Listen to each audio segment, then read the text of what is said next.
Guys, Indian stock market के दो major index Nifty and bank Nifty यदि same chart pattern बनाते हैं, वहीं पर एक इंडेक्स अपने चार्ट पैटर्न के टेक्निकल टारगेट को हिट करता है, वहीं पर दूसरा इंडेक्स अपने टेक्निकल चार्ट पैटर्न के टारगेट से 10% डाउन नजर आता है, तो ऐसी सिनेरियो में हमको अपने पोर्टफोलियो की एलोकेशन में काफी ज्यादा हेल्प होती है। अब यहां पर कंप्लीट चीजों को समझिएगा। हम लोग निफ्टी एंड बैंक निफ्टी दोनों के चार्ट को देख रहे होंगे।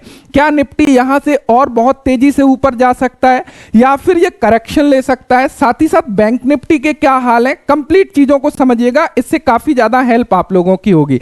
यहां पर आप लोग देख सकते हो, ये निफ्टी का वीकली चार्ट लगाया हुआ है। यहां पर मैंने 28 अक्टूबर 2023 को एक वीडियो पोस्ट करके एक चार्ट पैटर्न के बारे में डिस्कस किया था, जहां पर वो चार्ट पैटर्न क्या था, यदि आप लोग यहां पर देखोगे तो ये हमारा कंप्लीट एक कप बनते हुए नजर आया था। यहां पर आप लोग देख सकते हो, ये हमारा एक कंप्लीट कप था। एंड यदि यहां पर हम लोग देखने लगे तो ये हम लोगों का एक हैंडल बनते हुए नजर आया था। तो यहां पर जो पैटर्न था वो हमारा कप विथ हैंडल पैटर्न यहां पर बना था। तो मैं यहां पर बना लेता हूं जिससे कि सारी चीजें आप लोगों को स्टार्टिंग से क्लियर हो और अभी एग्जैक्टली मार्केट में चल क्या रहा है वो चीजें आप लोग समझ पाओ। तो ये हमारा एक प्रॉपर हैंडल बनते हुए नजर आया था।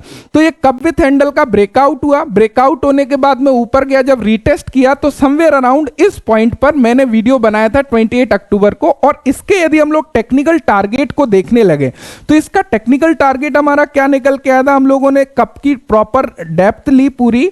देन यदि हम लोग इसको ऊपर प्लॉट करने लगे तो यहां से यदि हम लोग इसको ऊपर प्लॉट करते हैं तो ये हमारा टेक्निकल टारगेट निकल के आया था, वो लगभग 21,900 के आसपास आई थिंक निकल के आया था। तो यहां पर हम लोग देख लेते हैं, इसका जो टारगेट था वह लगभग 22,000 के आसपास ही था, 21,900 के आसपास यदि एग्जैक्टली हम लोग ड्रॉ करने लगे। यदि हम लोग एग्जैक्ट ड्रॉ करने लगे तो 22,045 के आसपास आ रहा है। निफ्टी इसको अचीव कर चुका है और अभी ट्रेड कर रहा है 21,910 के आसपास।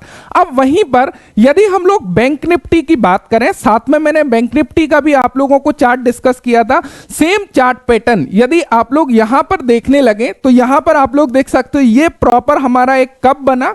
कप के बाद में ये हैंडल बना, ब्रेकआउट हुआ, अगेन इसने रिट्रेस किया एंड अगेन ऊपर गया, अगेन रिट्रेस किया, देन अगेन ऊपर गया। अभी तक इसने अपने टेक्निकल टारगेट को हिट नहीं किया है। यदि बैंक निफ्टी के टेक्निकल टारगेट की हम बात करने लगे, 51,584 इसका टेक्निकल टारगेट आ रहा है। सूनर और लेटर ये अचीव होने वाला है, उसमें कोई नो डाउट। लेकिन चीजों को समझने की कोशिश करिएगा, जब ऐसा सिनेरियो है वहां पर महत्वपूर्ण क्या है, जब आप लोग किसी भी स्टॉक को परचेस कर रहे हो, वहां पर आपके पास में दो स्टॉक है।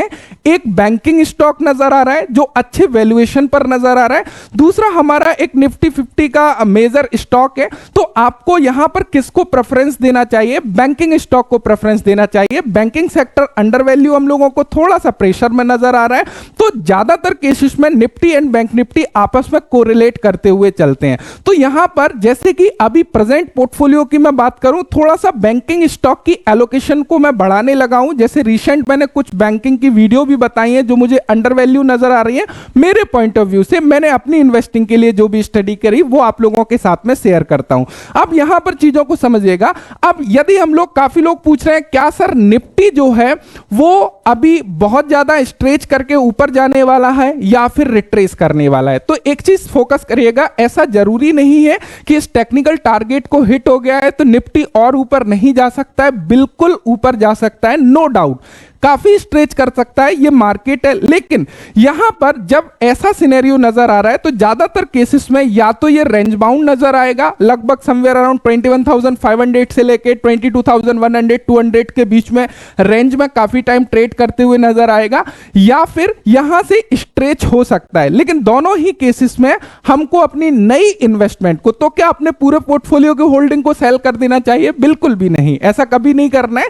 लेकिन अपनी जो फ्रेश इन्वेस्टमेंट है, जो इन्वेस्टमेंट की स्पीड है, उसको थोड़ा सा स्लो डाउन कर सकते हो जब तक कि निफ्टी थोड़ा सा रिट्रेस नहीं करता या मार्केट थोड़ा सा डाउन नहीं आता है। और ऐसे सिनेरियो में यदि बैंकिंग स्टॉक आपके पोर्टफोलियो में आपको नजर आ रहे हैं, अच्छी वैल्यूएशन पर कोई बैंकिंग स्टॉक मिल रहा है, तो वहां पर अपनी एलोकेशन को हम लोग बढ़ा सकते हैं। तो हमेशा किसी पर्टिकुलर स्टॉक के साथ में इंडेक्स को कोरिलेट करते हुए चलना है, लेकिन ऐसा जरूरी नहीं है कि हमारा निफ्टी ऑल टाइम हाई पर है और हमारा कोई स्टॉक है वो बहुत ज्यादा डाउन है तो उसको परचेस नहीं कर सकते। यदि अच्छी वैल्यूएशन पर्टिकुलर उसके चार्ट पैटर्न के आधार पर आप उसको परचेस कर रहे हो तो डेफिनेटली आप कर सकते हो, ऐसा बिल्कुल भी नहीं है। लेकिन अपने पोर्टफोलियो के एलोकेशन के लिए ये चीजें भी साथ में एनालाइज करना बेहद जरूरी है, जो मैं अपनी पर्सनल इन्वेस्टिंग, पर्सनल पोर्टफोलियो के लिए जनरली करता हूं, जो आप लोगों के साथ में शेयर किया। इसके साथ में मैंने एक स्टॉक भी आप लोगों के साथ को मैं डिस्कस किया था। यदि हम लोग निफ्टी के चार्ट को देखें 28 अक्टूबर के आसपास, रिलायंस पावर,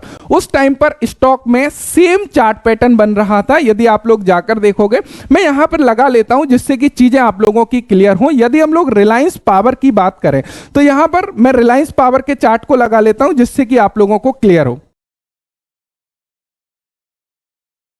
तो गाइस यहां पर आप लोग देख सकते हो ये रिलायंस पावर का चार्ट है, ड्राइंग एज इट इज बनी हुई है। यदि आप लोग वीडियो में देखोगे, मैंने समवेयर अराउंड इस पॉइंट के आसपास डिस्कस किया था, जब ये कप विथ हैंडल पैटर्न को ब्रेकआउट करके नीचे आया, देन इसने अपने टारगेट को हिट करने में काफी कम समय लगाया और 46% का टारगेट हिट किया, देन ऊपर भी गया। तो हमारा टारगेट था समवेयर अराउंड 25 के आसपास का, जो कि इजीली अचीव किया। आखिर में ये चीज क्यों बता रहा हूं, इसका कहने का मतलब क्या है, जब हमारा कोई स्टॉक है, इंडेक्स है, दोनों में सेम चार्ट पैटर्न बनते हुए नजर आ रहे हैं, स्टॉक का फंडामेंटल अच्छा है, उसकी वैल्यूएशन हम लोगों को समझ में आ रही है, तो वहां पर chances is very much high कि यदि दोनों में सेम चार्ट पैटर्न बनते हुए नजर आ रहे हैं, वैल्यूएशन सही है स्टॉक की, हमने स्टॉक का एनालिसिस कर लिया, तो वहां पर चांसेस बहुत ज्यादा होते हैं कि वो अपने टेक्निकल टारगेट को हिट करेगा। राइट, तो ये चीजें समझ में आ रही है, तो हमको हमेशा कोरिलेट करके चलना चाहिए। अब हम लोग बैंक निफ्टी के ऊपर आते हैं। जैसा कि मैंने ऑलरेडी डिस्कस किया, bank Nifty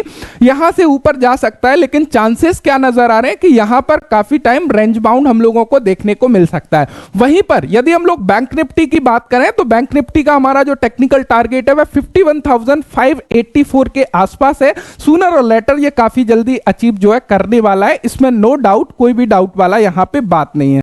so I hope आप लोगों को ये चीजें क्लियर हो गई होंगी। जब भी आप लोग किसी स्टॉक का एनालिसिस कर रहे हो तो इंडेक्स को साथ में मैच करके, या इंडेक्स को हम लोगों को मेजर मार्केट को भी साथ में ध्यान में रखना होता है कि एक्चुअल में मेजर मार्केट किस ट्रेंड में जा रहा है, क्योंकि भाई मार्केट में जब गिरावट आती है तो कितना भी अच्छा स्टॉक है उसमें भी गिरावट हम लोगों को या प्रेशर देखने को मिलता है। सो आई होप इससे आप लोगों को कुछ ना कुछ इंफॉर्मेशन मिली होगी एंड कुछ ना कुछ सीख मिली होगी। So thank you so much video देखने के लिए। Thanks for watching and bye bye.